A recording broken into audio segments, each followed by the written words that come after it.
Hello, and welcome to episode 1 of Group 3 in the Fauxbi Offensive tournament. This episode we have the 500th Mechanised, accompanied by the 3rd Airborne Rising Sun Squadron by Gaming 19. I'm going to be calling them the 500th Mechanised from now on, and they're up against Chase Scenes and Heavy Metal by Charadon. So, let's get this battle started.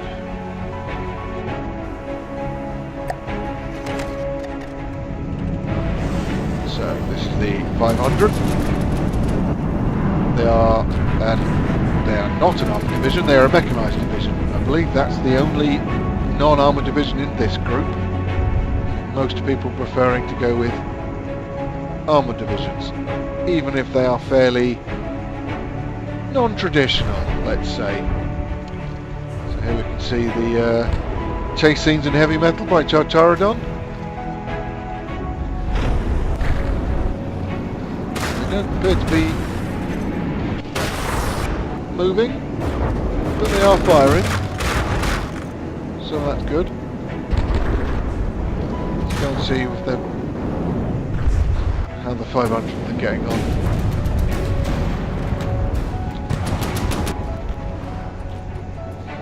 They appear to have, the Chase Scenes and Heavy Metal appear to have taken a bit of an early lead with. Oh, there goes another one of the main battle tanks. Yeah, with the scores at 81% versus 98. Wow, it seems like every time they hit one of those tanks, they just turret pop and die.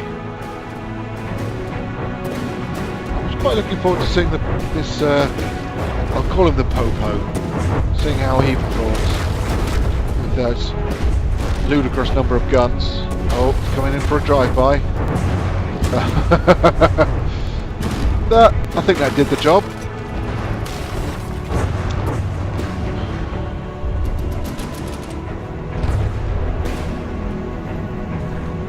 There's the aircraft. One of them's been killed. Not entirely clear on how. Go and watch. So those little tanks, they're just getting pummeled by the massive firepower on the various metal maulers and red eruptions, I think. And their return fire just really not doing a great deal. Yep. If you watch the intro, you might recall I said that top spinning bit wouldn't last very long. 1 minute 51 seconds. A bit longer than I expected. Anyway, there's the Popo there, driving without due care and attention. Very unfortunate.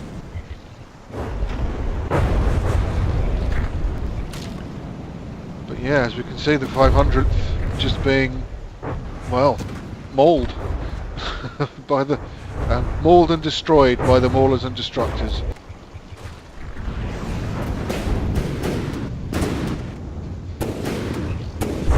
The aircraft seemingly faring a little better, but still taking losses.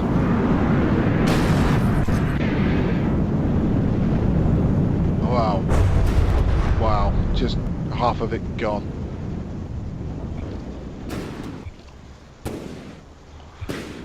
Yeah, the Chase Scenes and Heavy Metal yet to lose a single one of their vehicles. I suppose that is an advantage of building the smaller and bigger, because as soon as you drop to 55%, the whole thing goes, and the remaining 45% doesn't go anywhere. But if you can be a big, heavily armoured vehicle and just tank it out, yep. There goes another jet. Then yeah, you can end up with a position where you've lost quite a large percentage of, a significant percentage of your overall hit points, but no one vehicle's dead. So, and of course, given time, that can be repaired back up, whereas a dead vehicle's dead.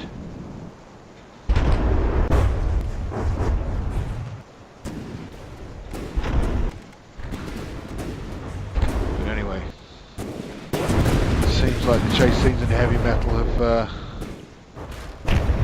more or less won this, and are just mopping up the last few units. or at least they've taken out, I think, all of the main battle tanks, or more or less all of the main battle tanks, and are just the support vehicles hanging back to be mopped up.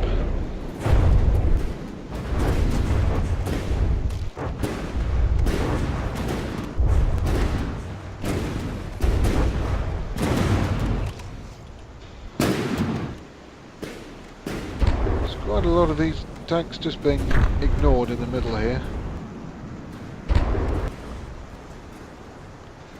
Definitely a common feature in this tournament of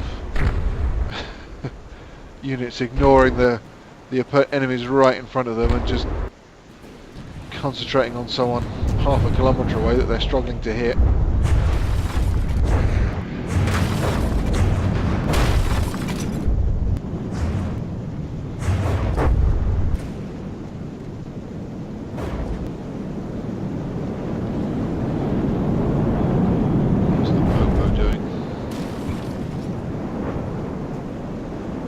Taking quite a lot of damage, but still looks like just about moving, and a few of his guns intact.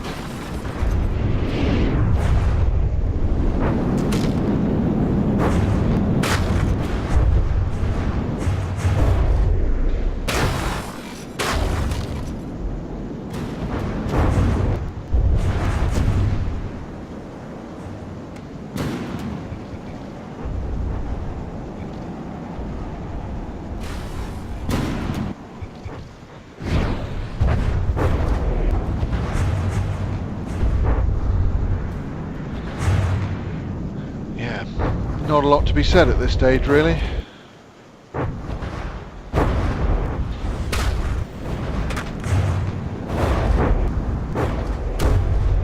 Just soaking up the carnage, really.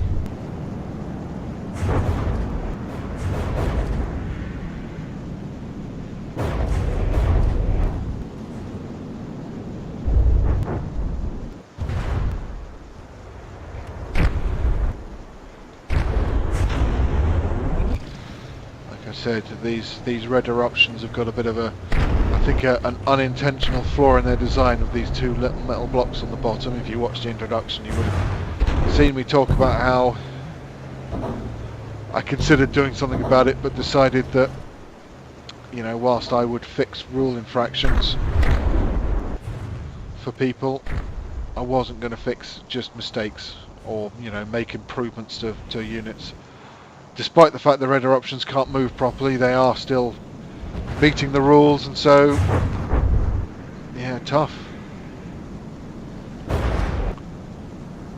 But they seem to be managing just fine without the ability to move, so... Wow. Deflection there. Just a fraction to the side and it would have gone into the totally exposed gun components. Pretty unusual decision that, I must say, but I guess these guys are intended to just be sitting at the back and not getting hit. And oh dear, that's some bad news for the chase scenes. They're starting to get some of the units disqualified for range, I assume. Oh, looks like we might be losing. Yep. Oh no. Now I know why these things can't move properly, but I've got no idea why this guy's just sort of sat here. I mean, it might be a 2.0 bug thing. Oh, it just looks like he can't overcome his own recoil. I think that's it, isn't it? He just starts to build up some speed, and then the guns fire, and back he goes. Oh dear.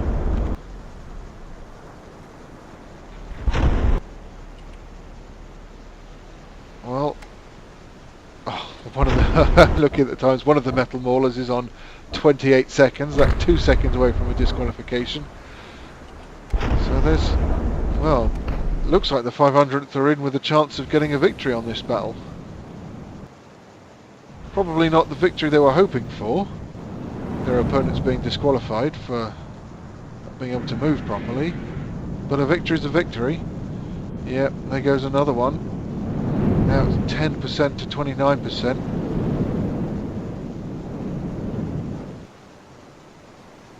Looks like Now the Popo, I don't believe is picking up any DQ time. No, neither of them are.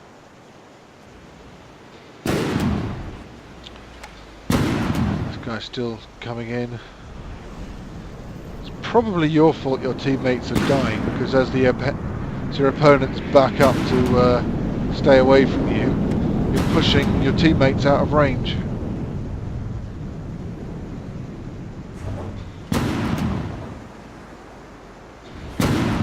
The metal mauler at some point ticks up to 29 seconds. I'm not even sure where he is, but any moment now he's going to be DQ'd.